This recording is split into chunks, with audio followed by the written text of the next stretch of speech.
चलो अहींया सतत विद्युतभार वितरणनी वात करूं छुं।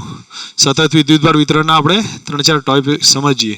કયા કયા હતા તો તમને ખ્યાલ હશે। રેખીય વિદ્યુતભાર શેના માટે આવે ભાઈ? એક તાર ઉપર વિદ્યુતભાર વિતરિત થયો હોય ને તો એના માટે કયું આવશે? સતત વિદ્યુતભાર વિતરણ। તો એકમ લંબાઈ દીઠ રહેલા વિદ્યુતભારને શું કહ્યું છે? રેખીય ઘનતા, જેને લેમ્બડા કહેવાય। લેમ્બડા બરાબર કયું સૂત્ર? Q/L આવશે, જેનો એકમ થાય કુલમ પર મીટર। એને બીજા શબ્દોમાં એમ કહીએ કુ dq બરાબર કેટલા લખાય? લેમ્બડા ઇન્ટુ dl લખાશે। તમે લોકો ચેક કરી શકો। આ લેમ્બડા બરાબર dq/dx લખું તો dq બરાબર કેટલા આયા? Lambda into dx। જરૂર પડે જ શું કરવાનું? ઇન્ટિગ્રેશન કરવાનું। અને તમને લોકોને યાદ હશે કોઈ રિંગ હોય, રિંગને તોડીએ તો તમને ખ્યાલ હશે કે એના કોઈ સળિયો હોય, સળિયાને તોડવો હોય તો શું કરવાનું હતું? x અંતરે dx ભાગ લેતા હતા, બરોબર। કોઈ રિંગને તોડવી હોય તો અહીંયા આપણે આ dl ચાપ લીધો। હવે ચાપ કેટલી? ત્રિજ્યા r હોય, આ ખૂણો d થીટા હોય તો કેટલો આવે? ચાપ બરાબર ખૂણો ગુણ્યા r ઇન્ટુ d થીટા। આ રીતે રિંગ તોડાય છે, બરોબર। બે વસ્તુ ધ્યાન પર હોવી જોઈએ। હવે એવી જ રીતે કયું આવ્યું? વિદ્યુતભારની પૃષ્ઠ ઘનતા। પૃષ્ઠ ઘનતામાં શું આવશે? એકમ ક્ષેત્રફળ માટે રહેલો વિદ્યુતભાર, એને વિદ્યુતભારની કઈ કીધી? પૃષ્ઠ ઘનતા કીધી। સિગ્મા બરાબર કયું સૂત્ર? Q/A। તો બોલો dq બરાબર કયું સૂત્ર આવે? સિગ્મા ઇન્ટુ da થઈ જશે। Sigma into da। હવે તમને લગભગ આની અંદર બીજું તોડવાનું નહીં, આપણે તકતી તોડવાની વાત આવશે। તકતી તોડવાની વાત આવે તો તકતીમાં આપણે શું ધારીએ છીએ? r અંતરે dr જાડાઈની રિંગ, તો આનું ક્ષેત્રફળ કેટલું આવ્યું? 2πr ઇન્ટુ dr, બરોબર। બીજી વસ્તુ કોઈ ચોરસ છે, આને તોડવાની વાત આવે તો આ dx થશે, આ dy થાય, તો da બરાબર કેટલા? dx dy ધ્યાન પર રહેશે એમાં। પછી ધારો કે વિદ્યુતભારની કદ ઘનતા। કદ ઘનતા એટલે એકમ કદમાં રહેલો વિદ્યુતભાર। રો બરાબર શું લખાય? Q/V, એનો એકમ કુલમ પર મીટર ક્યુબ। આના માટે એક ગોળો હોય, આ ગોળો છે, આ કઈ છે ભાઈ? તકતી છે। અને ગોળો હોય, ગોળાને dv બરાબર કેટલું લખાશે? 4πr² into dr। અને આના માટે dq બરાબર લખું તો શું આવે ભાઈ? Row into dv। આ સ્ટેપ થશે, જરૂર પડતે આગળ આનો ઉપયોગ આવશે। આ ત્રણ વસ્તુ આપણને સમજવી જોઈએ। સળિયાને તોડવા માટે x અંતરે dx, તકતી રિંગ માટે r d થીટા, અને તકતી માટે 2πr dr, અને ગોળો હોય તો 4πr² ઇન્ટુ dr। ઠીક છે, આટલા ધ્યાન પર રાખી દેજો। નેક્સ્ટ હવે તમે કયો ટોપિક અથવા એક ચલો વિદ્યુત ક્ષેત્ર સમજીએ, એના પહેલાં આના બે દાખલા જોઈ લઈએ છીએ। તમને એક બતાવું છું ભાઈ, આપણી પાસે એક ચાપ છે, આ ચાપની ઘનતા આપી છે લેમ્બડા બરાબર લેમ્બડા 0 cos થીટા। આટલી ઘનતા છે, આની ત્રિજ્યા કેટલી છે? r છે। તો આનો વિદ્યુત ક્ષેત્ર વિદ્યુત ભાર કેટલો? તમને આવું પૂછાય શું કરવાનું? વિદ્યુત ભારનું સૂત્ર dq બરાબર કયું સૂત્ર? લેમ્બડા ઇન્ટુ dx હતું, dx ના બદલે હું dr રાખી દઉં છું। ઠીક છે, કોઈ વાંધો નહીં, એમાં જે રિલેશન યુઝ પડે એ પ્રમાણે યુઝ કરીએ છીએ। હવે આ જે અહીંયા ચાપ બનાવ્યો હતો તો આ dr એક આનો ચાપ કહી સીધો, અથવા dl લખો ને, કોઈ વાંધો નહીં, dl લખ્યો છે તો dl એનો ચાપ છે। ચાપની વેલ્યુ કેટલી હતી? મેં તમને કહી હતી ભાઈ, r ઇન્ટુ d થીટા। કેટલી હતી? r ઇન્ટુ d થીટા હતી। અંદર વેલ્યુ મૂકીએ તો q બરાબર ઇન્ટિગ્રેટ ઓફ લેમ્બડા dl આવે, બરાબર। હવે લેમ્બડાની કિંમત લખીએ, lambda 0 cos theta, r into d theta, તો લેમ્બડા 0 r બહાર કાઢી નાખ્યા, અને અહીંયા શું રહ્યું? Integrate of cos theta into d theta. Limit કઈ? 0 થી π। 0 થી π જાય, આ સાઇન બને ને, સાઇન બનશે, સાઇન 0 એ 0, સાઇન π એ 0, તો ફાઇનલ રિઝલ્ટ કેટલું આવી ગયું? 0 થશે। પડે સમજ? હવે એવી જ કન્ડિશનમાં તમને કદાચ એમ પૂછે કે આપણી પાસે એક સ્ક્વેર છે, હું સ્ક્વેરના ઉદાહરણ માટે અહીંયા તમને બીજું બતાવું છું, સમજી લો। અહીંયા આપણી પાસે આ સ્ક્વેર છે, ચોરસ છે, ચોરસની પૃષ્ઠ ઘનતા કેટલી આપી છે ભાઈ? Sigma is equal to sigma 0 xy છે। આ ચોરસ આ રીતે મૂકેલો છે, ઉગમ બિંદુ ઉપર આ અંતરે છે, આ અંતરે છે, અથવા સમજી લો આ ટાઈપે આપ્યું છે, અને ચોરસ અહીંયા મૂક્યો છે। આ અંતર, આ બાજુનું માપ a છે, આ બાજુનું માપ a છે। તમને કે બેમાં પૃષ્ઠ ઘનતા કેટલી? તો પૃષ્ઠ ઘનતા બેનો રિઝલ્ટ અલગ અલગ આવશે, એવું ના હોય કે એકનું એક જ આવશે, બરોબર। તો સિગ્મા, તમને આનો ટુકડો લેવાનું કીધું તું મેં, da બરાબર કેટલા લેવાય? તો dq બરાબર કયું સૂત્ર? Sigma into da। બે બાજુ ઇન્ટિગ્રેશન કરવા શું મળે? q મળે। તો q બરાબર કેટલા આવ્યા? સિગ્માના બદલે સિગ્મા 0 xy, અને da ના બદલે dx dy। બેને છૂટા પાડી દઈએ, છૂટા પાડીશું તો અહીંયા સિગ્મા 0 બહાર નીકળશે. એક્સનું સંકલન કેટલું કર્યું? ડીએક્સ કર્યું. વાયનું સંકલન કેટલું કર્યું? ડીવાય કર્યું. ઠીક છે. હવે આ સ્ટેપ આપણને ક્લિયર. લિમિટ કઈ લખીશું એવી સ્ટેપ અહીંયા બનશે. તો અહીંયા પણ ક્યુ બરાબર કયું લખાય? Sigma 0 integrate of x dx integrate of y dy. બેની લિમિટ અલગ અલગ છે. આની 0 થી a છે તો 0 થી a લિમિટ આવી. આની કેટલી? ગુડ. હા, -a/2 થી +a/2. તો -a/2 થી +a/2.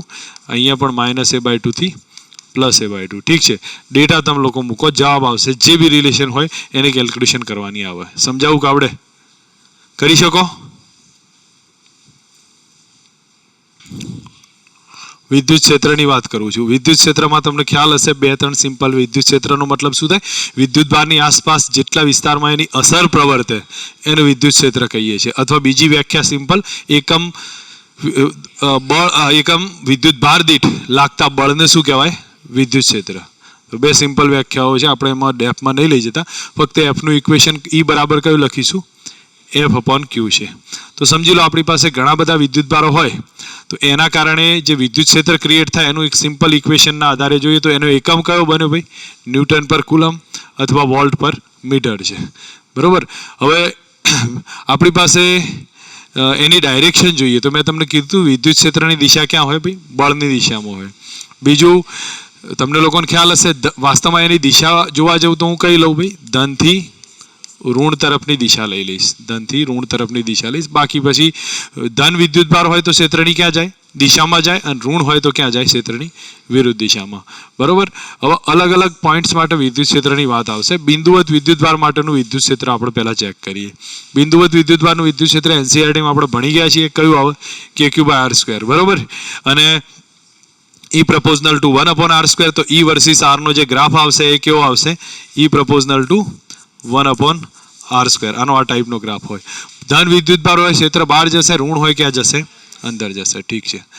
તટસ્થ બિંદુ કોઈ પણ પોઈન્ટ પર ફાઇન્ડ કરવાના આવે તો એક મેં તમને આગળ પહેલા તટસ્થ બિંદુની વાત કરી દીધી છે. સંતુલન જેને કહ્યું હતું કે જો પરિણામી બળ કેવું હોય? 0 હોય. વિદ્યુત ક્ષેત્રની તીવ્રતા 0 હોય. બરોબર. અને ફોર્સ બી કેવો હશે? 0 હશે. ઇલેક્ટ્રિક ફોર્સ બી 0 જોવા મળશે. હવે અહીંયા તમને સિમ્પલ ક્વેશ્ચન પૂછ્યો છે કે એક પોલા વાહકના ગોળા પર વિદ્યુત ભાર મૂક્યો છે.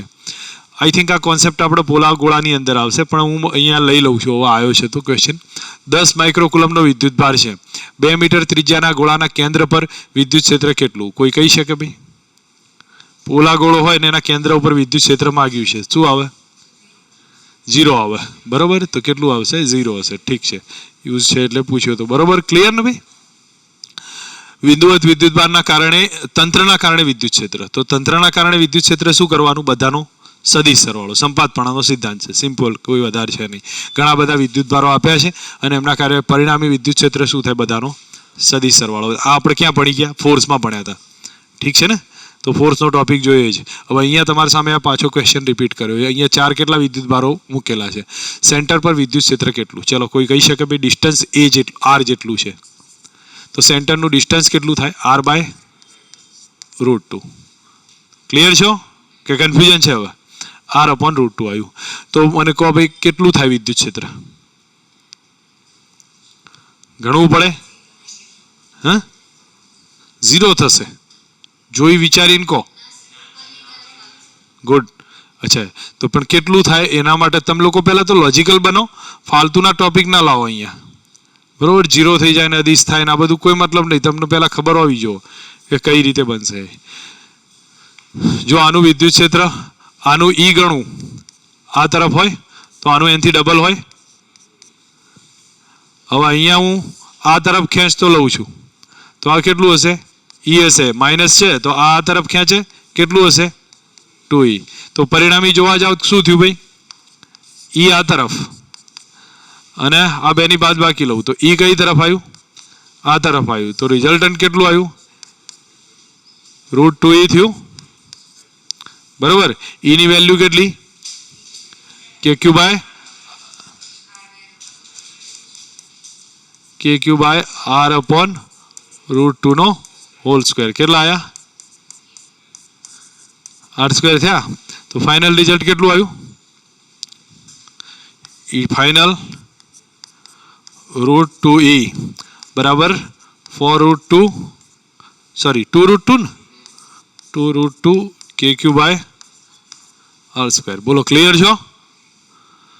ઠીક છે. ચલો હવે અહીંયા બતાવ્યું છે કે આ તમે લોકો સમજી શકો છો કે અહીંયા બધે વિદ્યુતભારો મૂક્યા છે. તમને કહ્યું છે ભાઈ સમઘનના કેન્દ્ર ઉપર વિદ્યુત ક્ષેત્ર કેટલું. કોન્સેપ્ટ સેમ છે કોન્સેપ્ટ કે અલગ અલગ છે? જો એ બધે જ શિરોબિંદુ ઉપર વિદ્યુતભારો પથરાયેલા છે, દરેક શિરોબિંદુ આગળ પ્લસ વિદ્યુતભાર મૂક્યા, પરંતુ ઉગમ બિંદુ આગળ કયો મૂક્યો છે? માઇનસ. તો સેન્ટર પર વિદ્યુત ક્ષેત્ર કેટલું થાય? ચલો આ એક સમજી લો, ક્લાસને જ ધારી લો. ક્લાસના બધે જ વિદ્યુતભારો પ્લસ છે, તો આની અસર આ ખૂણો નાબૂદ કરી દે, આની આ નાબૂદ કરી દે. આ બે એક જ દિશામાં હોય. કેમ? કારણ ખબર છે, આ માઇનસ પોતાની તરફ ખેંચે અને પેલો ધન છે બહાર કાઢે, તો એ શું થાય? બે એક દિશામાં. કેટલું થયું? 2e થયું. ખબર પડે છે કે કન્ફ્યુઝન છે? તો ટોટલ વિદ્યુત ક્ષેત્ર કેટલું આવશે? 2e. હવે ડાયરેક્શન વાઇઝ જો માગ્યું છે તો ડાયરેક્શન વાઇઝ ક્લિયર કરવું પડશે, બરાબર? આમાં કોઈ મોટી વસ્તુ છે નહીં.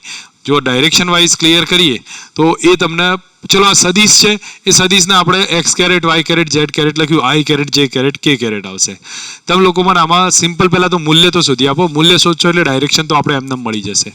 જો અહીંયા સેન્ટર છે, આ સેન્ટરમાં તમે જુઓ તો આના કારણે જે મળશે ને એ વિદ્યુત ક્ષેત્ર E હશે. અને આ જે સેન્ટર વાળો છે ને એના કારણે એ માઇનસ પોતાની તરફ ખેંચતો હોય. ટોટલ કેટલું થયું? 2e થયું, બરાબર?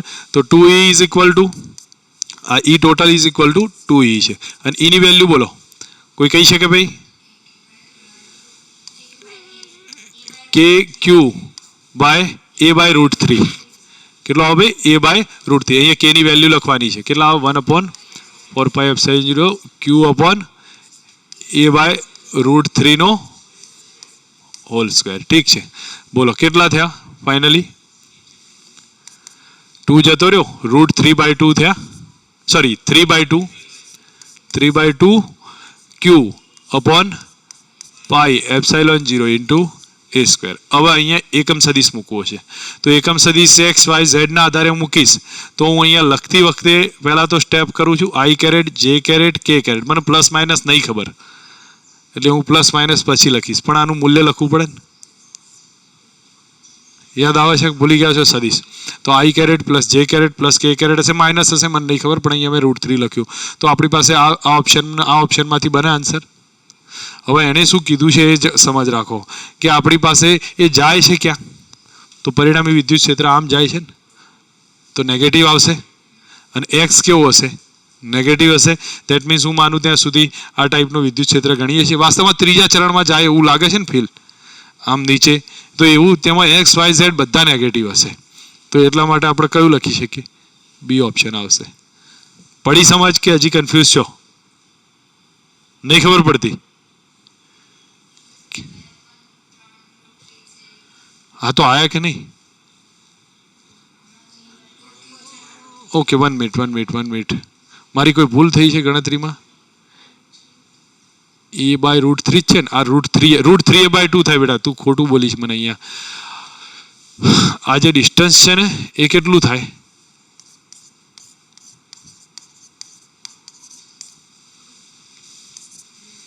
આ કેટલું અંતર છે? √3a છે ને, તો એનું અડધું અંતર કેટલું? √3a/2. હવે √3a/2 કરો તો લખાવો તો શું આવો ભાઈ? બોલો.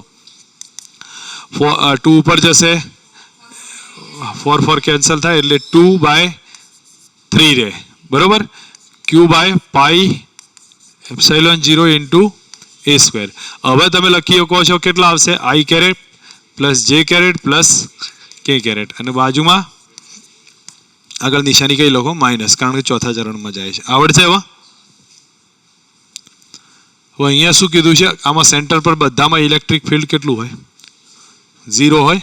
આનો એક કોન્સેપ્ટ બી બનતો હતો, તમને ખ્યાલ હશે કે ધારો કે આ બધે જ હું તમને યાદ આવી જશે ને આ કન્ડિશનમાં, આ સ્ટેપમાં 0 થાય છે. હવે એક કોન્સેપ્ટ એ બનાવું છું કે અહીંયા બધે જ હું -q ચાર્જ મૂક્યો, અહીંયા એક નઈ જગ્યાએ નહીં મૂકતો. ચલો માઇનસના બદલે પ્લસ રાખું છું, બરાબર? +q ચાર્જ મૂક્યો, અહીંયા એક જગ્યાએ નહીં મૂકતો.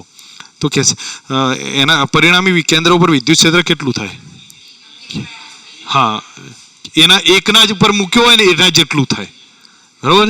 તો તમને લોકોને અંદાજ આવે છે. અહીંયા ના મૂક્યો હોય તો એ પ્રમાણે કેટલું થઈ જશે? KQ/a² જેટલું થશે. બસ આવા કોન્સેપ્ટ થોડા ધ્યાન રાખી દેજો. અહીંયા તમને શું કીધું છે જુઓ, એ જ કોન્સેપ્ટનો યુઝ આવ્યો છે. એ જ કોન્સેપ્ટનો તમારે 2008માં પૂછાયેલો ક્વેશ્ચન છે. વાહક રિંગ છે, એના ઉપર પ્લસ ક્યુ વિદ્યુતભાર મૂક્યો છે, તો એ કે બી ભાગ છે એના કારણે કેન્દ્ર ઉપર વિદ્યુત ક્ષેત્ર આ જે ભાગ છે ને એના કારણે સેન્ટર પર વિદ્યુત ક્ષેત્ર ઈ મળે છે. તો કઈ દિશામાં આવતું હશે ભાઈ? આમ જ હોય ને, ઈ હશે બરોબર. તો એ સી ડી બી આ ભાગ છે એના કારણે વિદ્યુત ક્ષેત્ર ક્યાં મળતું હોય? એની વિરુદ્ધ દિશામાં, એની વિરુદ્ધ દિશામાં હશે. ઈ જેટલું જ હશે પણ એની વિરુદ્ધ દિશામાં. એટલે તમે કયું લખીએ કે ઓકે દિશામાં ઈ જેટલું આવે, બરોબર છે. હવે કયું આવ્યું ભાઈ?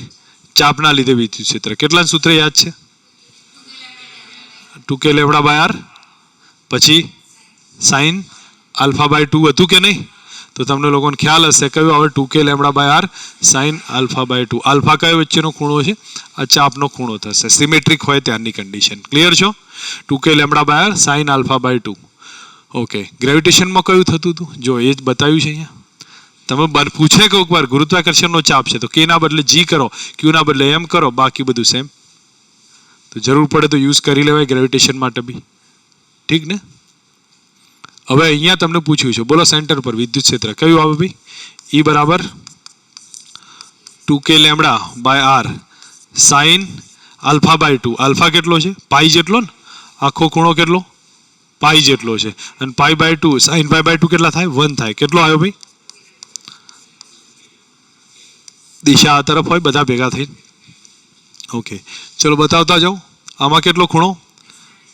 પાઈ બાય 2 છે, થઈ જાય 45 નો. તો આપણું ઈ નું સૂત્ર બરાબર બોલો. 2k lambda by R sine pi by 4. પછી તમે તમારી રીતે કેલ્ક્યુલેશન કરો. ડાયરેક્શન ક્યાં આવે?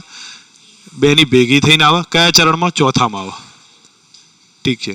ચલો અહીંયા શું કર્યું છે તમને લોકોને હવે ખબર પડી ગઈ. એની પરિણામે વિદ્યુત ક્ષેત્ર આમ આવે અને માઇનસ હોય શું થાય? આ તરફ ખેંચાશે. અહીંયા સમજો આ પ્લસ છે, પાછું એક પ્લસ છે ને એક કદાચ માઇનસ બતાવવો જોઈએ. આમાં કોઈ એવું વધારે છે નહીં. તો કે આકૃતિમાં ભૂલ છે. અહીંયા તમે લોકો સમજીને મને કહીએ એ તાર છે, એને અર્ધવર્તુળાકાર ચાપ છે, એ રીતે વાળવામાં આવે છે. એની રેખીય ઘનતા લેમ્બડા છે. સેન્ટર પર વિદ્યુત ક્ષેત્ર કેટલું? તો આવી ગયો ને દાખલો. કયો થયો ભાઈ? આ જે ગણાયો ને મેં એ જ થયો. તો કયો આવ્યો જવાબ આનો? 2k lambda by R. અને કે ની કિંમત લખો. એ બરાબર છે જ તમારી જોડે 2k લેમ્બડા અપોન આર. તો 2k ના બદલે કેટલા કરું? 1/4 પાઈ એપ્સાઇલોન 0 લેમ્બડા અપોન આર. તો કેટલો આવે? લેમ્બડા અપોન 2 પાઈ એપ્સાઇલોન 0 એ. હવે કયું આવ્યું ભાઈ? બિંદુવત વિદ્યુતભારને વિદ્યુત ક્ષેત્રમાં મુકતા એની વર્તણૂક શું છે? તો તમને લોકોને ખબર છે ધન હોય તો ક્ષેત્રની દિશામાં જાય અને ઋણ હોય તો શું થાય? ક્ષેત્રની વિરુદ્ધ દિશામાં. તો ધન હોય તો ક્યાં જાય ભાઈ? ક્ષેત્રની દિશામાં. ઋણ હોય તો ક્યાં જશે? ક્ષેત્રની વિરુદ્ધ દિશામાં. એક કોન્સેપ્ટ થઈ ગયો આપણો. નેક્સ્ટ હવે આગળ જોઈએ છે. હવે તારો કે કોઈ કણ સંતુલનમાં છે. તમને ખ્યાલ હોવો જોઈએ કોઈ કણ સંતુલનમાં છે. સંતુલનમાં હોય તો એનો મતલબ શું થયો? કે એનું વજન હશે એ જ કોના જેટલું થાય? ક્યુઈ જેટલું થઈ જશે. તો એનો મતલબ સીધું જ આપણું રિલેશન mg બરાબર કેટલું આવ્યું? ક્યુઈ. તો એના ઉપરથી ઈ બરાબર બી ફાઇન્ડ કરવું હોય તો કરી શકો. ઓકે, બીજી વસ્તુ એક તમને બતાવું છું. સમજો, એક કોન્સેપ્ટ બીજો કહું છું. આ જ સ્ટેપમાં સંતુલન હતું. હવે ટર્મિનલ વેગથી ઉપર જાય છે. કેટલું બળ લગાડવું પડે? સમજો, આ જ સ્ટેપ છે. વિદ્યુત ક્ષેત્ર નીચે લાગે છે. કોઈ વિદ્યુતભાર ક્યુ છે. તો એ ઉપર જાય છે. કેટલા વેલોસિટીથી? ટર્મિનલ વેલોસિટીથી. તો મારે ફોર્સ કેટલો લગાડવો પડે?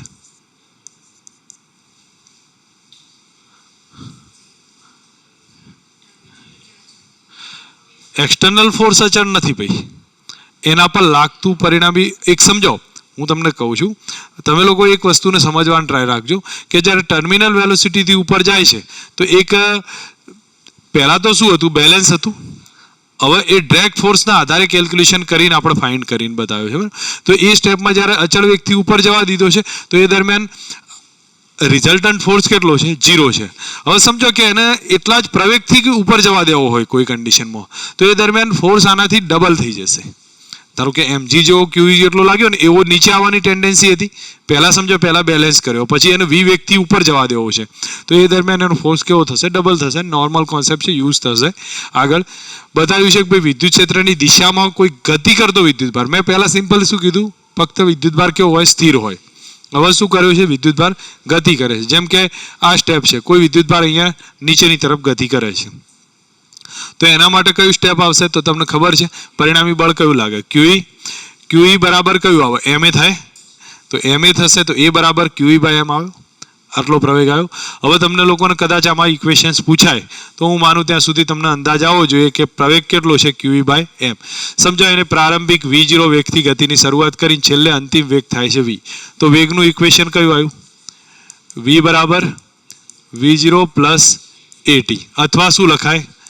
V² માઇનસ V0² બરાબર 2AX, જ્યાં A ની કિંમત કેટલી લખશો? QE by M. બાકી રિલેશન સેમ, યુઝ કરવું હોય તો એપ્લિકેશન કરી શકો. ચલો તમારા સામે આ રિલેશન આપ્યું છે. અહીંયા એમ કીધું છે કે ભાઈ પ્રારંભિક વેગ કેટલો છે? 0 છે, એમ ધાર્યું છે મેં. પ્રારંભિક વેગ 0 છે, S ડિસ્ટન્સ કાપે છે, તો V કેટલો થતો હોય અંતિમ વેગ? કોઈ કહી શકે ભાઈ?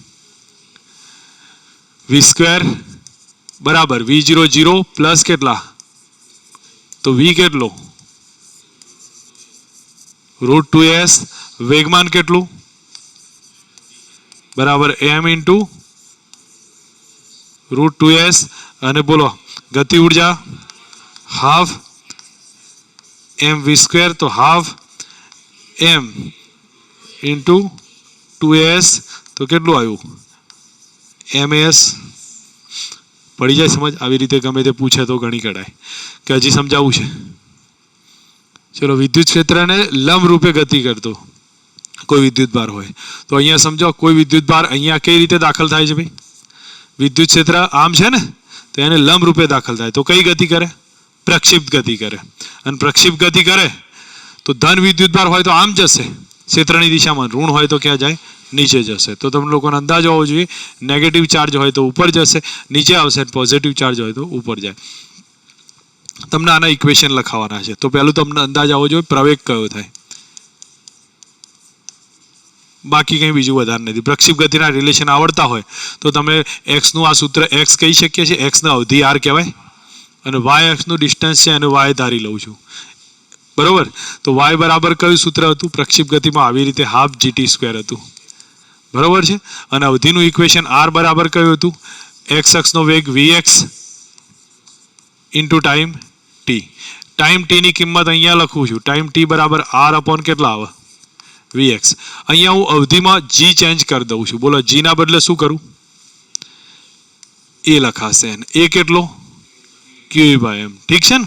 બાકી R ભાગ્યા VX છે. T ની કિંમત અંદર મૂકું તો Y બરાબર કયું સૂત્ર આવ્યું? હાફ A અને R બાય VX નો હોલ સ્ક્વેર. આ રિલેશનથી વધારે કંઈ નહીં બનાવવામાં. ખબર પડે છે? પ્રક્ષિપ્ત ગતિ છે, પ્રવેગ બદલાઈ ગયો, કેટલો થયો? QE by M. બાકી પછી રિલેશનમાં અંદર મૂકો, y બરાબર કેટલા આવ્યા? Half AT². ઠીક છે? અને આ મૂક્યા તો VX ઇન્ટુ ટી કરે અને પછી ફાઇનલી આ રિઝલ્ટ મળશે. પ્રક્ષિપ્ત ગતિનો યુઝ છે, તમને લોકોને ટેક્સ્ટબુકમાં આવો દાખલો આપેલો છે જે આપણે અહીંયા સમજાવ્યો છે. ખબર પડી છે હવે કે હજી કન્ફ્યુઝન છે આમાં? ઓકે, અહીંયા ક્વેશ્ચન પૂછ્યો છે પ્રક્ષિપ્ત ગતિનો, જે ડબલ મેન્સમાં 2021માં આસપાસ જ પૂછેલો છે. તો કેપેસિટર છે, એની સમાંતર પ્લેટ છે, તો અંદર તો વિદ્યુત ક્ષેત્ર આવું જ રહેવાનું જ, ધનથી ઋણ તરફ રહેશે. આ પ્લેટ ધન વિદ્યુતભાર ધરાવતી હોય, આ કયો હશે ભાઈ? તો ધનથી ઋણનું વિદ્યુત ક્ષેત્ર છે. કોઈ ઇલેક્ટ્રોન છે, K1 ગતિ ઉર્જા ધરાવતા ઇલેક્ટ્રોન આમથી આમ નાખવામાં આવે છે, પ્લેટની અંદર પ્રવેશે, બહાર નીકળે છે ત્યારે કેટલી ગતિ ઉર્જા હશે? K2. અહીંયા કેટલી છે? K1. તો એ બે ગતિ ઉર્જાનો ગુણોત્તર માગ્યો છે. શું કરી શકો ભાઈ?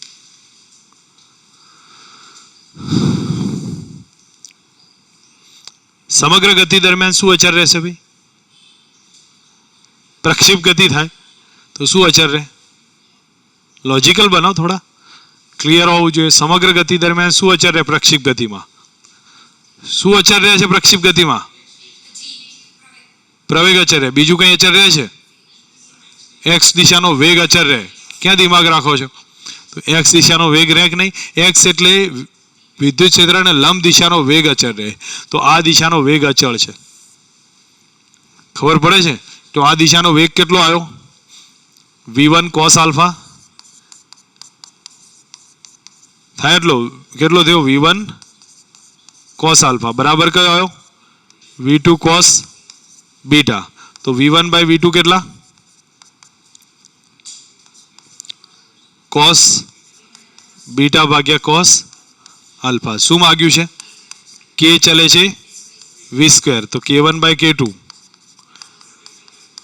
Cos square beta by. તમે એમ ના કહીએ કે કોન્સેપ્ટ આપણે બહાર ના આવે છે, કોન્સેપ્ટ એની આસપાસમાંથી જ પૂછશે, તો ફક્ત લોજિકલ બનીને આ કોન્સેપ્ટને સમજી લો, લગભગ પ્રોબ્લેમ્સ નહીં આવે, ખબર પડે છે. અને જી મેન્સના દાખલાથી દૂર ના ભાગો, પહેલી જ વસ્તુ હું કહું છું, એ જ તમારો ફંડામેન્ટલ મજબૂત કરશે. લાસ્ટ યરના જે છોકરાઓ 600 ઉપર ગયા હતા એમનું પૂછવું હોય તો પૂછી લેજો. એ લોકો એક જ વસ્તુ કહેતા હતા કે જી મેન્સના એક્ઝામ્પલ છે એ જ મજબૂતાઈ આપે છે. નીટના તો ખરા જ, નીટના તમારું ફંડામેન્ટલ સમજાવી દેશે, બરોબર, પણ જ્યારે તમારે સ્ટ્રોંગ રિઝલ્ટ લાવવું હોય તો એના માટે મજબૂતી એવી જ જોઈશે, એ તમને વેરિએશન વગર ના મળે. અને વેરિએશન ક્યાંથી મળશે? તો જીમેન્સના થોડા આ જે ટાઈપના એક્ઝામ્પલ આવે છે એ તમને બતાવશે એમાંથી. બીજા બધા ગમે ત્યાં ફરતા રહેશો એનું એટલું નહીં મળે. સમજી લો અહીંયા શું કીધું છે, એક સમાન વિદ્યુત ક્ષેત્ર છે, ઉપરની દિશામાં વિદ્યુત ક્ષેત્ર E છે, ઇલેક્ટ્રોનને સ્થિર અવસ્થામાં h અંતરથી નીચે પડે છે. હવે આ વિદ્યુત ક્ષેત્રનું મૂલ્ય સમાન રાખી દિશા ઉલટાવવામાં આવે છે, તો શિરોલંબ અંતર ને પ્રોટોનને નીચે દેવામાં આવે છે, તો પ્રોટોનને પડતા લાગતા સમયનો ગુણોત્તર કેટલો? હું માનું ત્યાં સુધી એનસીઈઆરટીનો દાખલો છે. તમને યાદ આવતું હોય તો એક જગ્યાએ વિદ્યુત ક્ષેત્ર નીચેની તરફ હતું, પછી એ જ વિદ્યુત ક્ષેત્રને શું કર્યું છે? ઉલટાઈ દીધું છે. ખ્યાલ આવે છે કે નહીં? હા, તો તમને એનસીઈઆરટીનો એક્ઝામ્પલ પૂછ્યો છે 2018માં. સમજી લો અહીંયા આ ધન આ ઋણ છે, તો ઇલેક્ટ્રોન નીચે આવે છે, સમથિંગ ડી ડિસ્ટન્સ કે વાય ડિસ્ટન્સ કાપે છે નીચે આવતા. તો અહીંયા તમે લોકો સમજી શકો છો કયું પ્રવેગ હશે ને? તો પ્રવેગ કયો આવ્યો? QE by M. હવે પ્રોટોન છે તો એમ જ વેરિએશનમાં આવવાનું, બાકી બધું કોન્સ્ટન્ટ રહેશે. તો તમે લોકો હવે એ લખ્યો આટલો, નીચે આવવાનો અહીંયા પ્રારંભિક વેગ 0 હશે, અંતિમ વેગ સમજી લો કે ડિસ્ટન્સ કેટલું કાપ્યું છે? v જેટલું. તો y બરાબર કયું લખું? હાફ at સ્ક્વેર આવે આટલું. હવે y બરાબર હાફ a એના બદલે QE બાય એમ ઇન્ટુ કેટલા કર્યા? t square. અહીંયા જોયું કે y અચળ છે, વિદ્યુત ભાર અચળ, વિદ્યુત ક્ષેત્ર અચળ, એમ શું થાય છે? ચેન્જ થાય છે, કારણ કે પ્રોટોન ઇલેક્ટ્રોન માટે, અને ટાઈમ ચેન્જ થશે. તો t સ્ક્વેર ચલે છે p એમ થયું, તો t ચલે છે શું થયું? Root M. તો અહીંયા કોના માટેની વાત કરી છે? ઇલેક્ટ્રોનને પડતા લાગતો સમય કોના કરતા? પ્રોટોન કરતા. તો TE ડિવાઇડેડ બાય TP બરાબર root ME divided by MP. હવે તમે એક કામ કરી દો, તમને અંદાજ આવી જશે. ME ને MP ની કિંમત લખો, એક જવાબ આવશે. કેટલો આવે ભાઈ? તમે લોકો વિચારી લેજો જે આવતો હોય. ME કેટલો હતો? 9.1 10 - 31. આના કેટલો? 67 ગુણ્યા 10 - 27. ચેક કરજો, લગભગ હું માનું ત્યાં સુધી 10 આવશે. ઓછો આવે ને તો આપણે તો શું કરવું પડશે? ઇલેક્ટ્રોનનો લાગતો સમય વધારે હોય ભાઈ, સોરી, ઇલેક્ટ્રોનનો લાગતો સમય મોટો હશે, તો લગભગ હું માનું ત્યાં સુધી 10 ગણો મોટો આવશે. ખબર પડી છે કે સમજાવું છે? હવે નહીં ખ્યાલ આવ્યો? ભાઈ ચોપડીનો દાખલો છે, તમને હું એટલે કહું છું કે જો તમે બહાર ફર્યા ને તો હેરાન થઈ જશો. તમને મેં શીખવાડેલું છે. ઉદાહરણ જો એક વસ્તુ સમજી લેજો, તો ઠીક છે, વાત નીકળી છે, હું તમને કહું છું. એનસીઈઆરટીના દાખલામાંથી તમે જોશો, લાસ્ટ યરનું પેપર જ્યારે શ્રી સરોરા સરે સમજાવ્યું હતું ત્યારે તમને લોકોને ખબર હશે કે એનસીઈઆરટીમાંથી નીકળ્યું હતું. તો હું તમને એ કહું છું કે આ બધા પેપર આખું એનસીઈઆરટી બે જ નીકળશે. તમે બહાર ફરશો ને કશું જ નહીં મળે, પણ તમને ફંડામેન્ટલ બી સમજવું પડશે. એટલે એક વસ્તુ ધ્યાન રાખજો. હું તમને કેમિસ્ટ્રીમાં સેમ કહું છું. તમે લોકો એમ કહેશો કે ભાઈ બહાર જવું છે, નહીં, બહાર નહીં, એની બેક એક્સરસાઇઝ કરો, પાછળ આપી છે, પછી એની ટૂંકમાં એની ચારે બાજુ એનસીઈઆરટીની ફરો, અને સાથે સાથે તમે એના ફંડામેન્ટલ એક્સ્ટ્રા આવતા હોય એ ક્લિયર કરો. પ્રોબ્લેમ નહીં રહે તમારે. એમ ફિઝિક્સમાં એ જ લેવલે કહું છું તમને. જો એટલા માટે તો શોર્ટ નોટ બનાવું છું, બહુ લાંબુ ના કરવું પડે એટલે. ઠીક છે, શું કર્યું છે બોલો? અહીંયા નીચે આવતો હોય તો પ્રવેગ કેટલો? QE by M. અંતર કેટલું? y બરાબર હાફ at સ્ક્વેર. એના બદલે કેટલા કરો? QE by M into t square. તો t સ્ક્વેર ચલે છે એમ આવી ગયું, તો t ચલે છે રૂટ એમ આવ્યો. હવે તમારે તો ઇલેક્ટ્રોન પ્રોટોનની વાત કરવાની છે, તો ઇલેક્ટ્રોન પ્રોટોનની ડિટેલ લખો. તો t ભાગ્યા TP બરાબર આ લખ્યું. હવે તમે આનું સાદુરૂપ તો આપીએ કહો, સાદુરૂપમાં આ 10 લો, આ 1 લઈ લો.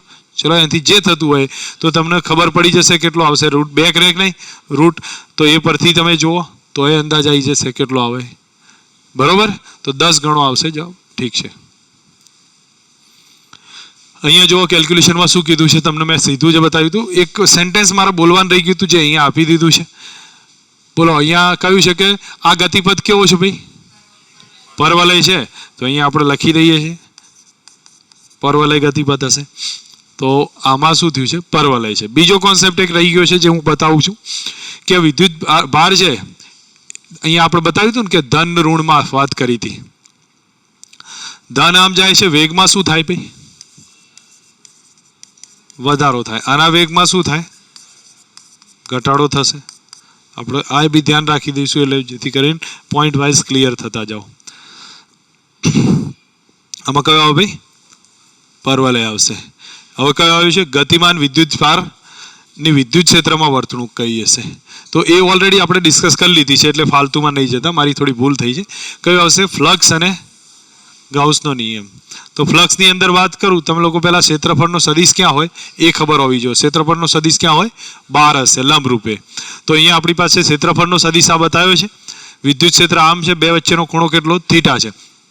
તો ફ્લક્સ એટલે કેટલું લખીએ છીએ, ઈ એ કોસ થીટા અથવા ઈ બાર ડોટ એ બાર અથવા integrate of E bar dot D A bar. અચ્છા, ફ્લક્સ છે શું, હા, ક્ષેત્રરેખાઓની સંખ્યા છે, બરોબર. જો એકમ ક્ષેત્રફળમાંથી ક્ષેત્રરેખાની સંખ્યા આવે તો એ વિદ્યુત ક્ષેત્ર બતાવે, પણ એ જેટલો એરિયા હોય ને એમાંથી જે ક્ષેત્રરેખાની સંખ્યા આવે એ ફ્લક્સ બતાવે. ફ્લક્સ શું છે, વાસ્તવમાં ક્ષેત્રરેખાઓની સંખ્યા છે. તો એકમ ક્ષેત્રફળમાંથી જે ક્ષેત્રરેખા બહાર આવશે એ શું બતાવી દેશે, વિદ્યુત ક્ષેત્ર બતાવશે. અને બાકી આમાંથી કોઈ ક્ષેત્રફળ હોય અને એમાંથી ક્ષેત્રરેખાની સંખ્યા જે બહાર આવશે એ શું બતાવશે, ફ્લક્સ બતાવે. બોલો, ખબર પડી ગઈ, કન્ફ્યુઝ છો એમાં? ફ્લક્સ માટે આખો નિયમ લખીએ, ગાઉસનો બી. તો કયો હતો, integrate of E bar dot D A bar બરાબર શું આવે, ક્યુ બાય એપ્સિલોન 0. સમજી લો અહીંયા આપણી પાસે 3 વિદ્યુત ભાર છે, Q1, Q2, Q3, Q4 અને Q5. ઠીક છે. તો આપણે સિગ્મા ક્યુમાં કેટલા લખીશું ભાઈ, Q1 plus Q2 plus Q5 લખીશું. અને વિદ્યુત ક્ષેત્રની ગણતરી કરવી હોય તો Q1 થી Q5 સુધી બધા જ લેવામાં આવે. વળી સમજ? જો વિદ્યુત ક્ષેત્રની કેલ્ક્યુલેશનમાં બધા આવશે, પણ જો ફ્લક્સની સિગ્મા ક્યુ કેલ્ક્યુલેશન કરતા હોય તો ઘેરાયેલા જ વિદ્યુત ભારો આવશે. પડી સમજ ને? અહીંયા બતાવતા જાઓ, સિમ્પલ ટોપિક છે, તમે લોકોને અંદાજ આવશે કે આ એક ક્ષેત્રફળ છે, અહીંયા પ્લસ ક્યુ ને અહીંયા માઇનસ ક્યુ છે. તો તમને એમ પૂછે છે કે ભાઈ S1 સાથે સંકળાયેલું ફ્લક્સ કેટલું, તો S1 ની અંદર પ્લસ ક્યુ વિદ્યુત ભાર રહેલો છે તો કેટલો આવે, ક્યુ બાય એપ્સિલોન 0. S2 ની અંદર માઇનસ ક્યુ છે તો કેટલો આવ્યો, માઇનસ ક્યુ બાય એપ્સિલોન 0. અને આ બહારનું જે S3 અહીંયા છે, હવે S3 માં તો કંઈ ઘેરાયેલો જ નહીં એટલે એનો કેટલો, 0 આવ્યો. અને S4 માં ટોટલ વિદ્યુત ભાર કેટલો થયો, પ્લસ ક્યુ માઇનસ ક્યુ 0 એટલે 0 આવે. ખબર પડી કયા કયાની વાત કરીશ મેં, કે હજી કન્ફ્યુઝ થાઓ છો? આમાં બોલો શું થાય, 0 થાય. પ્લસ ક્યુ માઇનસ ક્યુ 0, તો ફ્લક્સ કેટલું આવ્યું, 0 થશે. આની અંદર બોલો Q1, Q2 અને માઇનસ Q3, તો Q1 પ્લસ Q2 કેટલા, -3 બાય એપ્સિલોન 0. સ્ફિયરમાં શું થાય છે, જેટલી ક્ષેત્રરેખા આવે છે એટલી જ બહાર નીકળી જાય, તો પરિણામી વિદ્યુત ફ્લક્સ કેટલું થાય, 0 થશે.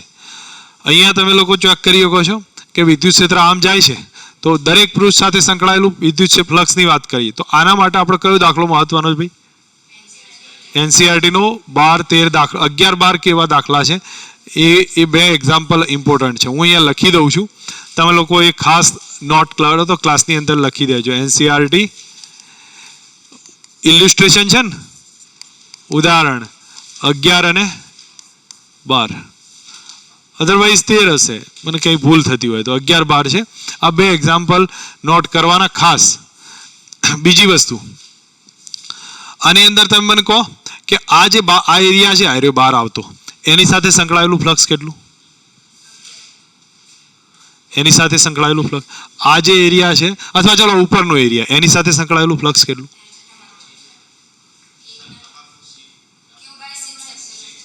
ના થાય, 0 થાય. કારણ કે ક્ષેત્ર રેખાઓ આમ જાય છે વિદ્યુત ક્ષેત્ર, અને આનો ક્ષેત્રનો સદિશ આમ છે, તો કેટલો થયો, θ 90 થયો ને એ કેટલું થાય, 0 થાય. તો બોલો આના કારણે 0, નીચેવાળાના કારણે 0, બાજુ પાછળવાળાના કારણે 0. તો આના કારણે એ આવે છે, તો આનું ફ્લક્સ કેટલું? એ થાય. આમાં પાછળ જાય છે તો આનું ફ્લક્સ કેટલું? -E. ખબર પડી છે? તો એ પરથી તમે લોકો સમજીએ કે આનું ફ્લક્સ E અને આનું કેટલું? -E. આ તો NCERT નો કોન્સેપ્ટ છે. એ તો દાખલાની અંદર મેઇન રહેલો છે ને આ બે દાખલાઓમાં, તમારે એને ધ્યાન તો રાખવું પડશે. આમાં ટોટલ ફ્લક્સ જોવા જઈએ તો ટોટલ ફ્લક્સ 0. કેમ? જેટલું આવે છે એટલું જતું રહે. પણ એક વસ્તુ સમજો, અહીંયા જતું ફ્લક્સ કેટલું? આ સપાટીની લંબ છે ને, તો કેટલું આવે?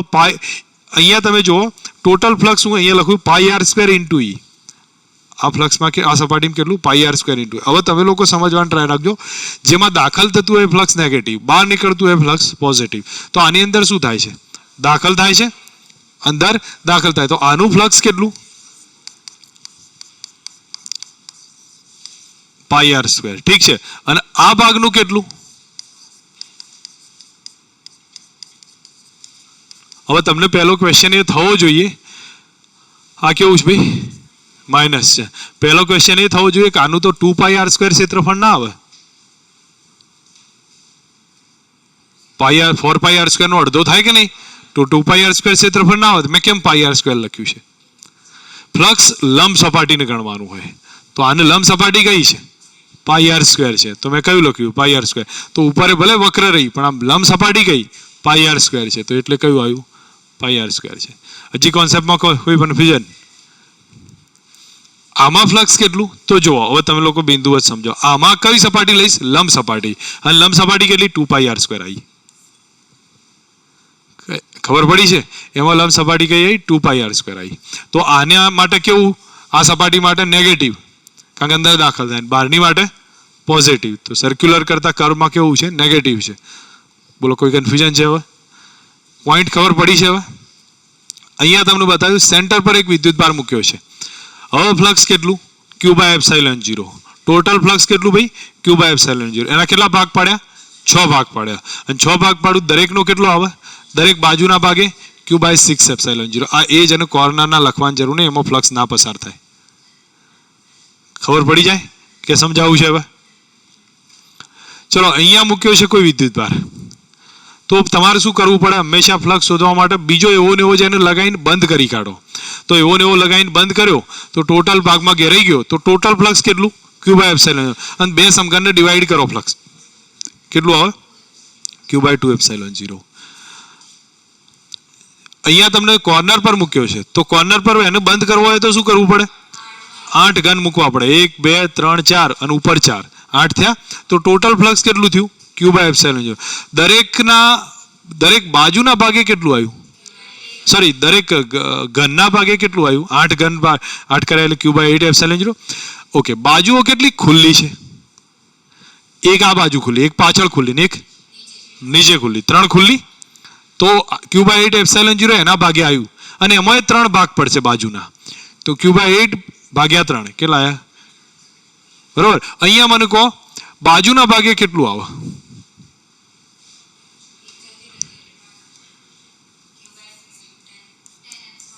Q/10ε0. કારણ Q/2ε0 તો છે જ, અને 5 બાજુઓ ખુલ્લી. તો કેટલા આવે? Q/10ε0 સાઈડ માટે. પડી ગઈ સમજ? આમાં ફ્લક્સ કેટલું ભાઈ? સમજો, આ જે ખૂણો છે એ 30 નો આમ છે. તો ક્ષેત્ર સદિશ એને લંબ છે કે નહીં? તો એની સાથે ખૂણો કેટલાનો બનાવે? 60 નો. તો યાદ રાખવાનું ફ્લક્સ φ બરાબર કેટલું? cos 60 આવે, 30 ના આવે. ભૂલ ના કરતા. બરોબર. મેં લગભગ બધા વેરિએશન આવરવાનો ટ્રાય કર્યો છે, તમે લોકો સમજી શકશો. આમાં શું થાય?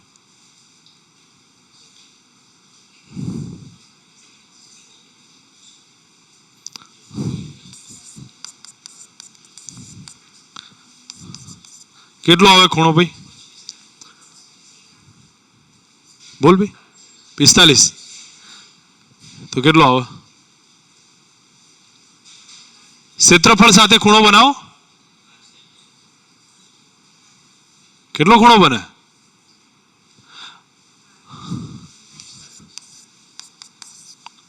ફ્લક્સ 0 થાય, કારણ કે એનું ક્ષેત્રફળ ક્યાં આવે છે? બહાર આવે છે. આ વિદ્યુત ક્ષેત્ર આમ જાય અને સપાટીને સમાંતર ખૂણો 90 થયો, ફ્લક્સ 0 થયું. બોલો કોઈ કન્ફ્યુઝન છે? હવે પ્રોબ્લેમ નહીં રહે? ફ્લક્સના ટોપિક બધા સ્પીડ તો નહીં પડી ને, બરાબર? કારણ કે પછી મોટું ચેપ્ટર થઈ જાય છે, એટલા માટે એને એ પ્રમાણે થોડું સ્પીડ લેવી પડે છે. જો હવે તમને પીવાયક્યુના દાખલા છે એ જોઈ લો. તમને અહીંયા કીધું છે કે ભાઈ સેન્ટર પર ક્યુ વિદ્યુત ભાર છે. સોરી, એક કહ્યું છે આકૃતિમાં પોલા નળાકારમાં ક્યુ વિદ્યુત ભાર છે, એની સપાટી સાથે સંકળાયેલું ફ્લક્સ, અચ્છા વક્ર સપાટી, આ જે સપાટી બની ને એની સાથે સંકળાયેલું ફ્લક્સ ફાય, આની સાથે કેટલું ફાય છે. તો 2 મિનિટ, વક્ર સપાટી, મારી ભૂલ થઈ, વક્ર સપાટી સાથે સંકળાયેલું કેટલું ફ્લક્સ ફાય છે. તો આ જે એ સાથે સંકળાયેલું ફ્લક્સ φ1 કેટલું, આ φ1 ને φ2 કેવા છે? સરખા જ છે, એટલે φ1 જ કહું છું. એ કેટલા થાય? તો તમે એક કામ કરો તો ટોટલ ફ્લક્સ કેટલું? φ1 પ્લસ φ2 એટલે 2φ1 થયા પ્લસ φ બરાબર કેટલા? ઘેરાયેલો વિદ્યુતભાર Q ભાગ્યા ε0. તમારે φ1 શોધવો છે તો φ1 કેટલા આવ્યા? Q બાય ε0 માઇનસ φ, અને 2 વડે ડિવાઈડ કરી દો તો કેટલા આવે? 1/2 થાય. આવડે? અહીંયા શું કીધું જુઓ, ઈ વિદ્યુત ક્ષેત્ર આપ્યું છે અને E0 ની વેલ્યુ આપી છે. YZ સમતલ, ચલો E બાર આટલો થયો તમારી જોડે, E0 આપ્યા છે. YZ સમતલ એટલે એરિયા કેટલો થયો? બોલો તો ભાઈ. 0.4 કયા સમતલમાં કહેવાય? YZ સમતલ એટલે X દિશામાં. તો શું આવે? I cap. બરાબર. ફ્લક્સ માંગ્યું છે તો φ બરાબર સીધું સૂત્ર E ડોટ એ. હવે તમારે બીજું કઈ નહીં, X નો X ની સાથે કરી દો તો આપણે બાકી બધા છોડ દો. 2/5 E0 કેટલા છે? 10⁻³ અને A એટલે 0.4. કેટલો થશે જવાબ? ચેક કરજો, આ આન્સર બનશે. સમજાવું છે કે આવડે? ક્લિયર છો? બોલો અહીંયા હવે કયો આવે? બોલો. અહીંયા મેં તમને કહ્યું ભાઈ આ રીતે વિદ્યુત ક્ષેત્ર જાય છે, એને આની સાથેનો ખૂણો કેટલો? થીટા છે. તો કોની સાથે? અર્ધગોળાની વક્ર સપાટી, એની સાથે સંકળાયેલું ફ્લક્સ. વાસ્તવમાં આનું ફ્લક્સનું સૂત્ર હું તમને કહી દઉં. ફ્લક્સ φ બરાબર કયું હતું? E × A cos theta. ઠીક છે. E બરાબર એ કયો લઉં? મેં હમણાં તો શીખવાડ્યું ભાઈ.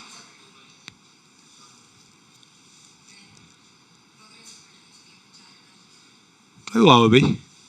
તમે લોકો જો સરખું ધ્યાન નહીં આપો તો પેલો πr² આવે. 1-2 જણા બોલ્યા, બાકી તો ખબર નહીં પડતી તમને લોકોને, બરોબર? અને તમે લોકો એમ વિચારશો કે આમાં પૂરું થઈ જશે, તમે પૂરા થઈ જશો. કયું આવે આમાં? ઠીક છે કે નહીં? તો બોલો આમાં શું કરશો? E × πa² અને ખૂણો કેટલો? 45 નો. cos 45 થાય ને. આ એરિયા આમ જાય છે, એ આમ જાય છે, તો cos 45. જવાબ ચેક કરો, લગભગ હું માનું ત્યાં સુધી આ બનશે. તો તમને લોકોને મેં શીખવાડ્યા કોન્સેપ્ટમાંથી યુઝ થાય છે, તમને અંદાજ આવતો હશે ક્યાંક ના ક્યાંક આ ટાઈપનો કોન્સેપ્ટ ઉપયોગમાં આવશે. ચલો અહીંયા કહ્યું છે L બાજુના ઘનના કેન્દ્ર પર Q વિદ્યુતભાર મૂક્યો છે, તો બહાર આવતું ફ્લક્સ કેટલું આવે કે નહીં? Q/ε0. દરેક બાજુમાંથી Q/6ε0. ઓકે. સમઘનની મધ્યમાં Q વિદ્યુતભાર મૂક્યો છે તો બહાર આવતું ફ્લક્સ કેટલું? પૃષ્ઠમાંથી બહાર આવતું તો Q/6ε0. હવે તમે એમાંથી સેટ કરી લેજો જે આવતું હોય. ઠીક છે ને? હા, ઓકે. અહીં બતાવ્યું છે સમઘનના કેન્દ્ર પર Q વીજભાર છે તો કેવું આવે? Q/6ε0. અહીંયા લખી દઉં છું 6ε0. હવે અહીંયા તમે જોઈ શકો છો આ સ્ટેપ આપ્યું છે, સમજજો. L બાજુવાળું એક પેપર છે, આમાં વિદ્યુત ક્ષેત્ર આમ જાય છે, અડધા ભાગમાં છે ને અડધા ભાગમાં નથી. તો ફ્લક્સ કેટલું? મેં હમણાં કોન્સેપ્ટ યુઝ કરેલો છે. કેટલો આવે? 0 આવે. ગુડ. કારણ કે આનું ક્ષેત્રનો સદિશ ક્યાં આવે? બહાર આવશે, એના કારણે ફ્લક્સ કેટલું? પડી ગઈ સમજ? અહીંયા બતાવી દો. એ બાજુના ઘનના શિરોબિંદુ પર Q વિદ્યુતભાર મૂક્યો છે તો તેમાંથી પસાર થતું ફ્લક્સ કેટલું? આપણે યાદ કરો, આપણે મેથડ સમજેલા છીએ ભાઈ. આ ઘન હોય એના શિરોબિંદુ ઉપર વિદ્યુતભાર મૂક્યો છે ક્યુ. કેટલું આવતું હતું? Q/8ε0. ઓકે. પછી બોલો એક બંધ પૃષ્ઠની અંદર અને બહાર જતું ફ્લક્સ. અંદર જતું ફ્લક્સ નેગેટિવ કહેવાય, બહાર આવતું ફ્લક્સ પોઝિટિવ. તો ટોટલ ફ્લક્સ જે બી હોય એના આધારે વિદ્યુતભાર. φ1 કેટલો? માઇનસ છે. φ2 કેવો? પ્લસ છે. બરાબર Q/ε0. Then Q is equal to, check કરો, હું માનું ત્યાં સુધી એક જવાબ મળશે. કયો ઓપ્શન? બી થશે. પડી જાય છે સમજ? અહીંયા બોલો R ત્રિજ્યાના બંધ સપાટીમાં Q વિદ્યુતભાર છે. ત્રિજ્યા બમણી કરવામાં આવે તો ફ્લક્સ કેટલું થાય? કોઈ ફરક ના પડે. Good. NCERT conception. Okay good. તમને ખ્યાલ આવવો જોઈએ કે ભાઈ અહીંયા Q વિદ્યુતભાર છે અને પછી ત્રિજ્યા એની બમણી કરી દો તો ફ્લક્સમાં કોઈ ફરક ના પડે, એટલે કેવું રહેશે? અચળ રહેશે. અહીંયા બતાવ્યો છે કે દરેક સપાટી માટેનું ફ્લક્સ કેટલું? φ1, φ2, φ3 અને φ4. નીચેનામાંથી વિધાન કયું સાચું છે? તમે લોકો ચેક કરજો. જો આ વિધાન સાચું છે, બધામાં ફ્લક્સ સરખા હશે કદાચ, તો તમે જોઈ શકો દરેકનો વિદ્યુતભાર સરખો હશે.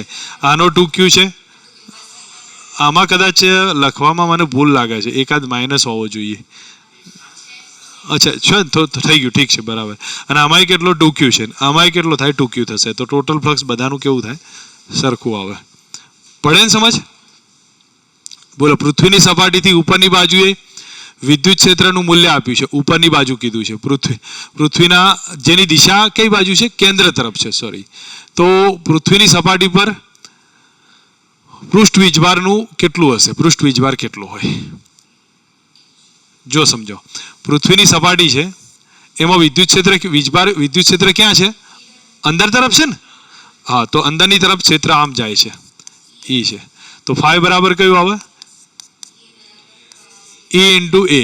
હવે E તો આપ્યું નથી, E આપ્યું છે ને, તો E ઇન્ટુ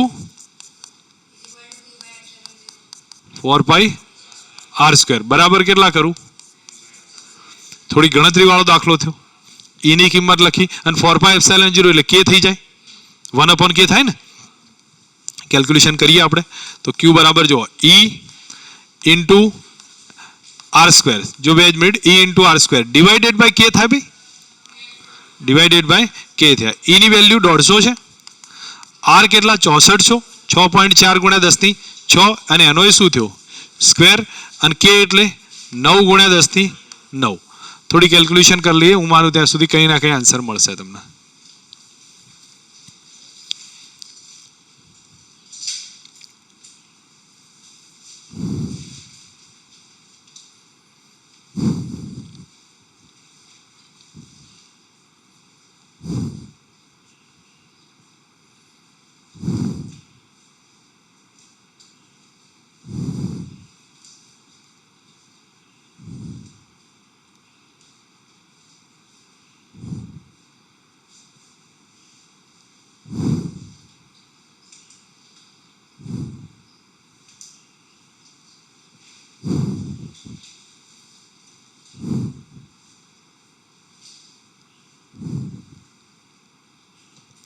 આવી જશે. -680 આવવો જોઈએ. ઓલરેડી કેમ માઇનસ આવે ભાઈ? અંદર જાય છે એટલે માઇનસ આવશે. ટ્રાય કરજો. લગભગ આમાં 670 680 આપે ને તો નજીક છે, એ તમને થોડું કન્ફ્યુઝન થશે. ઠીક છે, જોઈ લેજો એમાં. હવે અહીંયા તમે બોલો, પાછો સેમ કોન્સેપ્ટ યુઝ થયો ભાઈ. આવડશે? ગણી શકો? બોલો કયો આવે? YZ સમતલ એટલે I કેપ આવે તો E0 ઇન્ટુ E0 કેટલા છે? 100 છે. અને I કેપ કેટલો છે? એરિયા. જો સમાંતર બાજુનું માપ આપ્યું, ત્રિજ્યા આપી છે વર્તુળાકાર સપાટી. તો અહીંયા લખી દઉં છું, ફ્લક્સ બરાબર કયું આવે? E આવશે. E ની કિંમત ચલો E એમના એમ લખું છું, E એટલે તકતી છે ને, πr². બસ આટલું જ કરવાનું છે. આવડે? હવે કયો ભાગ આવ્યો છે ભાઈ?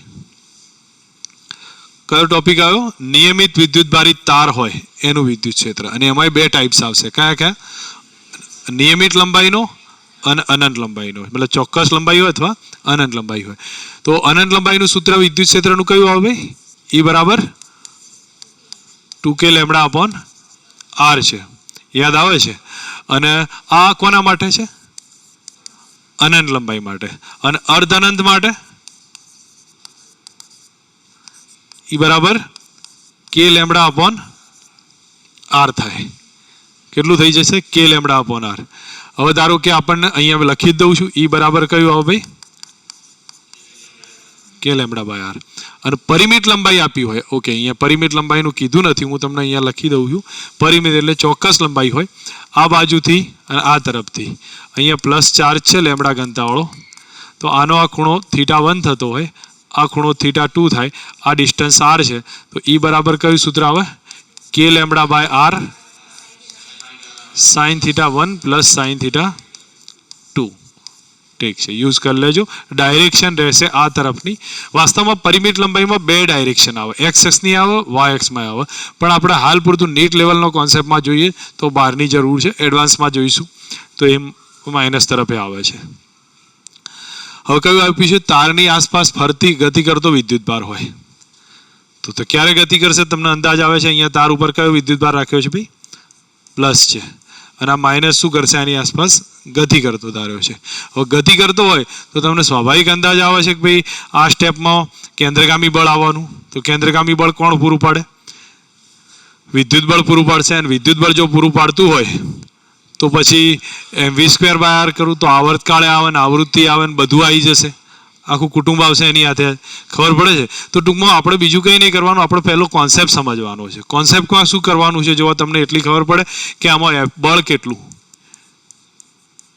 ક્યુ થયું તો ક્યુ તો એમ આપ્યો છે એના બદલે શું લખું 2k લેમ્બડા બાય આર તો ફોર્સ આવી ગયો. ફોર્સ આવ્યો તમારી સાથે શું કરો એફ બરાબર એફસી કરો અને એફની કિંમત ક્યુ ઇન્ટુ બરાબર એમ v² બાય આર તો શું આવ્યું સોરી વી આવ્યો વી ઉપરથી આવર્તકાળ આવે કયું સૂત્ર 2πr/t ને અને એ મળી જશે. આવૃત્તિ શોધવી હોય તો એ મળશે જે બી હોય કેલ્ક્યુલેશન કરીએ આવડી જાય એવા. અહીંયા બતાવ્યું છે કે બે સમાંતર તાર છે એમની વચ્ચે લાગતું બળ બે સમાંતર તાર વચ્ચે લાગતું બળ છે તો બીજું કંઈ નહીં કરવાનું એક તારથી વિદ્યુત ક્ષેત્ર શોધો E1 એક તારથી કેટલું આવ્યું બરોબર અને બીજા તારમાં L લંબાઈ લઈ લો L લંબાઈ લઈ લો તો એનો કુલ વિદ્યુતભાર dq કેટલો થાય અથવા q કેટલો થશે q2 લેમ્બડા 2 ઇન્ટુ L થાય બરાબર લેમ્બડા 2 ઇન્ટુ L. હવે તમે જુઓ તો બે વચ્ચે લાગતું બળ તો શું આવે q2 ઇન્ટુ E1 તો કેટલા આવ્યા 2k lambda 1 lambda 2 L upon R. ખબર પડી છે એક તારનું વિદ્યુત ક્ષેત્ર કેટલું 2k લેમ્બડા 1 આવે બીજા તારનો વિદ્યુત ભાર લો લેમ્બડા ઇન્ટુ L બેનો ગુણાકાર કરી લો જવાબ આવી જશે. અહીંયા જો કે આવી જ ગયું છે. હવે ધારો કે અહીંયા કીધું છે પરિમિત લંબાઈ હોય પણ બે કેવા હોય ખૂણા સરખા થતા હોય બરાબર ટોટલ ખૂણો આલ્ફા હોય તો કયું લઈશું ભાઈ 2k lambda by R sine alpha by 2 plus sine alpha અથવા k lambda by R sine alpha by 2 plus sine alpha by 2 કહેવાય કે નહીં. હા તો એનું મતલબ કેટલું થયું 2k lambda by R sine alpha by 2 use કરીને કેલ્ક્યુલેશન કરી શકીએ છીએ. તમે આવી રીતના તાર આપ્યા હોય તો એના સેન્ટર પર મેગ્નેટિક ફિલ્ડ કેટલું થાય 0 થશે. આગળ આવી ગયું હતું ને ઓકે. હવે આમાં તમને એક વસ્તુ સમજવાનું ટ્રાય રાખો કે આ સ્ટેપ આપ્યું છે તો આ તાર છે તારથી એ અંતરે બીજો લેમ્બડા 2 નો સમાંતર ગોઠવ્યો છે તો કેટલો થાય. હું માનું ત્યાં સુધી જો આ કોન્સેપ્ટ ક્યારે યાદ હશે તમને જ્યારે છઠ્ઠું ચેપ્ટર કયું છે આપણે પ્રેરણ છે ને હા પ્રેરણમાં આવો એક દાખલો આપ્યો છે તાર સમાંતર પસાર થાય છે અને એમાં ચુંબકીય ક્ષેત્રના કારણે લાગતું બળ શોધવાનું છે. કોન્સેપ્ટ સેમ છે. તો અહીંયા તમે જુઓ આના કારણે એક ધારીલો ટુકડો કેટલો છે dx નો કેટલા અંતરે x અંતરે વચ્ચે ક્યાંક ધાર્યો છે મેં ભૂલ x અંતરે dx ટુકડો ધાર્યો છે બરોબર. હવે તમે એ dx ટુકડો છે એનો વિદ્યુતભાર કેટલો નાનો વિદ્યુતભાર હશે dq બરાબર લેમ્બડા 2 ઇન્ટુ dx થાય બરોબર. dq કેટલો આવ્યો લેમ્બડા 2 ઇન્ટુ dx અને આ તારનું વિદ્યુત ક્ષેત્ર કેટલું 2k લેમ્બડા 1 अपॉन एक्स કેટલા અંતરે x અંતરે શોધવું છે તો હવે તમે જ્યારે બળ શોધવાનો ટ્રાય કરો તો df બરાબર કેટલો આવે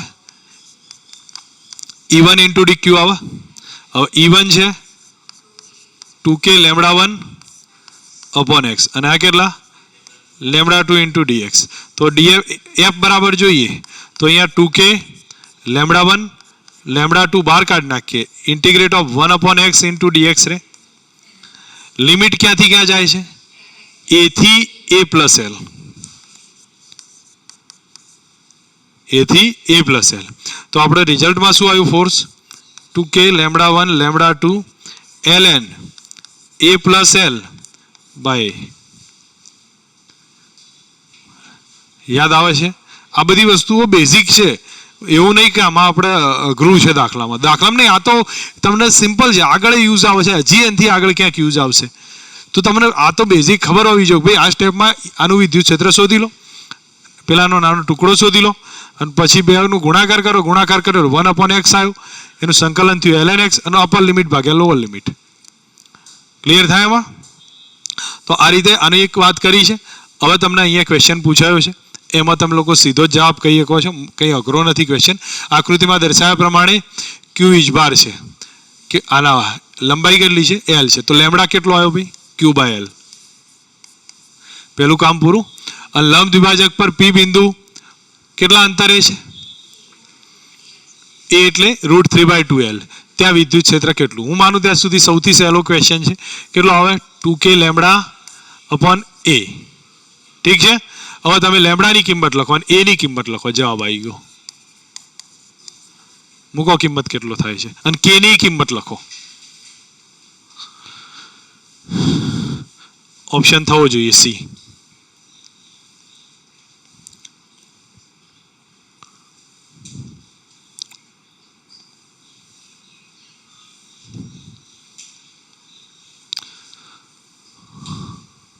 ભાઈ એક મિનિટ પરિમિત લંબાઈનો તાર છે મારાથી ભૂલ થઈ ગઈ છે ગણતરીમાં યાદ આવ્યું તો ઈ ચેન્જ થયો ઈ ચેન્જ કયો થયો મારાથી એક જ સ્ટેપમાં 2k lambda by a alpha by 2 થાય હવે સાઇન અલ્ફા બાય 2 એટલે કેટલા આ ખૂણો થયો 45 ના થાય અલ્ફા બાય 2 બરાબર હવે તમને હું અહીંયા શોધી આપું છું આ કેટલું લેન્થ l બાય 2 તો અલ્ફા બાય 2 સાઇનમાં સામેની બાજુ l બાય 2 ભાગ્યા કર્ણ થયો કર્ણ કેટલો છે એટલે આ કેટલા છે 3/4 થયા કે નહીં 3/4l પ્લસ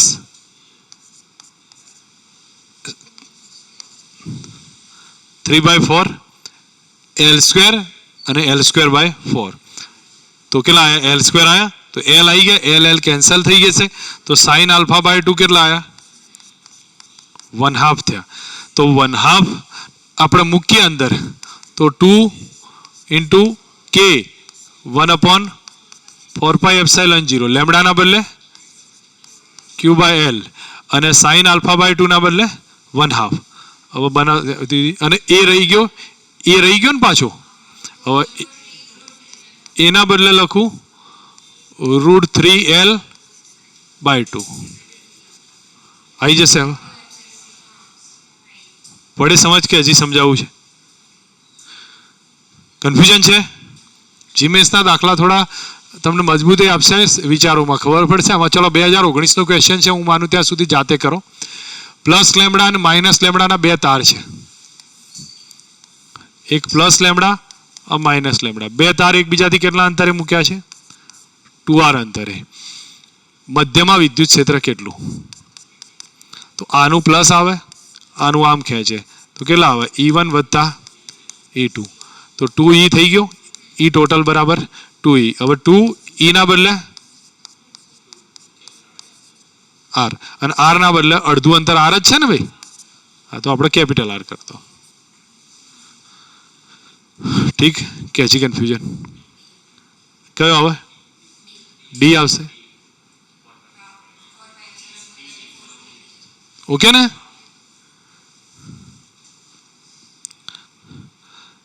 હવે રિંગ છે એને ભલે હું અહીંયા અટકાવું છું અહીંયા